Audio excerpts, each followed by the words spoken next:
สวัสดีเป็นทางการแล้วเนาะมื้อนี้ก็มาพบกับซิงอายุน้อยร้อยล้านเรามาติดตามนำกันว่ามื้อนี้จะมาสอนเกี่ยวกับเว็บไซต์ของแอปแชร์ออนไลน์เป็นจังไดก็มาติดตามนำกันถ้าหากว่าใดที่ว่ามักเกี่ยวกับการลงทุนหรือว่าเกี่ยวกับการเฮ็ดเงินออนไลน์มื้อนี้ก็ถ้าหากว่าใดที่ว่าสนใจจักหน่อยสิแปะลิงก์สมัครอยู่ทางหลุมเนาะว่าจะเป็นจังไดก็มาติดตามนำกันเบิ่งนี่คือของคอยตัวนี้คอยจะเคยสมัครมาก่อนแล้วสิ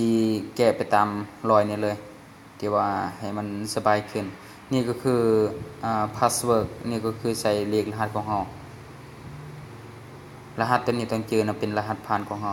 นี่ก็ receive password ก็คือรหัสเก่าตัวที่เราใส่อยู่ถึงนี่ก็คือว่าเนาะเป็นรหัสเก่าแล้วก็นี่ name ก็ใส่ชื่อของเราเลยและอีเมลตัวนี้มันเว็บตัวนี้ค่อนข้างจะตั้งถ้าพอได้ที่ว่าเคยตั้งอัน PayPal มาก่อนก็เอารหัส PayPal มาตั้งเป็นรหัสนี่จะเป็นแบบเป็นอีเมลหรือว่า Gmail นะพอได้ที่ว่าเคยตั้งมาก่อนแล้วตัวรุ่มนี่ก็คือเลือก country นั่นก็คือเลือกเป็นประเทศสมมุติอยู่ประเทศไทยก็ใส่คำว่า Thailand ลาวก็คือใส่ประเทศลาวอินเดียก็ใส่อินเดียนี่ก็คือเอายืนยันของประเทศแล้วตัวนี้ใส่ยืนยันรหัสของเราตัวอย่างว่าเราก็ใส่020ขึ้นหน้ารถตัวนี้บ่เป็นหยังเราใส่ตัวอย่างซิตี้ใส่ยกตัวอย่างให้77นี่เป็นผู้เจ้าของนะ285592แล้วตัวนี้จะป้อนตัวเลขนี่ทุกครั้งต้องให้ป้อนเพราะว่าตัวนี้เป็นเกินว่าเป็นรหัสของ Verify ของระบบของเขาจัดมาและสำเร็จแล้วนี่ก็ใส่คำว่า sign up นั่นก็คือสร้างแต่สมมุติมันจะเด้งขึ้นหน้าใหม่ตัวนี้คือตัวนี้เป็นของคอยสมัครมาก่อนแล้วบ่ต้องว่ามันคือสมัครบ่ได้บ่แม่นเนาะคือตัวนี้นี่แบบว่าให้ลองสมัครนี่คือแบบสอนวิธีคือถ้าสมมุติสมัครปุ๊บแล้วมันจะเด่นอีกหน้านึงก็คือหน้าเรียกว่ารหัสล็อกเข้าเลยล็อกอินเข้าไปเลยถ้าสมมุติเฮาเข้ามาอยู่แล้วปุ๊บนี่เขาใส่คำว่า member ถ้ามันพอที่ว่าออกจากระบบนะแล้วเขา IP เขาจะให้ป้อนคำว่า user นั่นก็คือชื่อของเราแล้วก็ password นี่คือที่ว่าบอกแล้วเนาะว่ารหัสตัวนี้มันจะให้ใส่ใหม่ตลอดเขียนไปตามมันโหลดนี่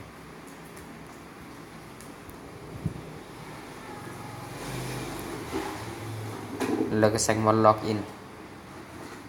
inside นี่ก็คือหน้าระบบของเว็บไซต์เนาะถ้าหากเลื่อนตัวนี้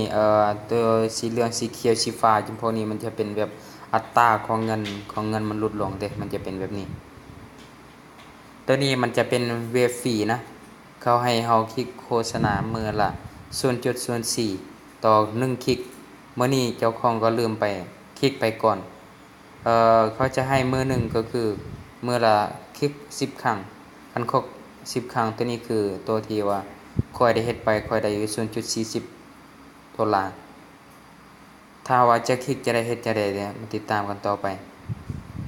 คลิกเข้าอีนี่3แจเห็นบ่สามเหลี่ยมนี่คลิกเข้าพี่แล้วเลือกนี่จะเป็นคีย์บอร์ดเป็นหน้าทำอีกโปรไฟล์ตัวนี้มันจะเป็นแบบรายได้แล้วก็มาร์เก็ตติ้งมันจะคือกันทุกคนก็สามารถที่จะเข้าไปอ่านเบิ่งและให้จุดที่พิเศษที่ว่าจะเฮ็ดจะได้จึงจะได้เงินให้ใช้คำว่า watch advancement ตัวนี้แล้วเข้าไปอันตัวนี้เนี่ยเสียดายเนาะเพราะว่าตัวนี้ไปกดมาก่อนอีกแล้วเพราะว่ามื้อนี้ค่อยหาก็กดได้10ครั้งก็เลยบ่เห็นถ้าสมมุติเฮาเข้าตัวเมื่อกี้ตัวที่ว่าwatch ตัวนี้ก็คือว่าเบิ่งโฆษณารอหลังจากนั้นมันจะมีให้เลือกใส่ว่าคลิกโฆษณา13เฮาก็เลือกคลิกไปตามที่ว่ามันต้องการเลยหลังจากนั้นมันก็เสร็จสมบูรณ์ถ้าใครที่ว่าสนใจอยากจะสมัครก็คือว่าก็สมัครไปตามที่ว่าลิงก์จะให้แล้วเนาะเพราะว่ารายได้ที่นี่มันได้จริงขั้นต่ำที่ว่าเราสามารถถอนได้ก็คือ50เหรียญ แบบนี้เราก็สามารถที่จะสมัครกันได้ถ้าหากผู้ใดที่ว่าบ่เข้าใจหรือว่าสับสนมองใดก็สามารถที่จะปรึกษาหรือว่าแชตถามได้สุดท้ายนี้ก็ขอขอบใจสำหรับที่ว่าเข้ามาเบิ่งหรือว่า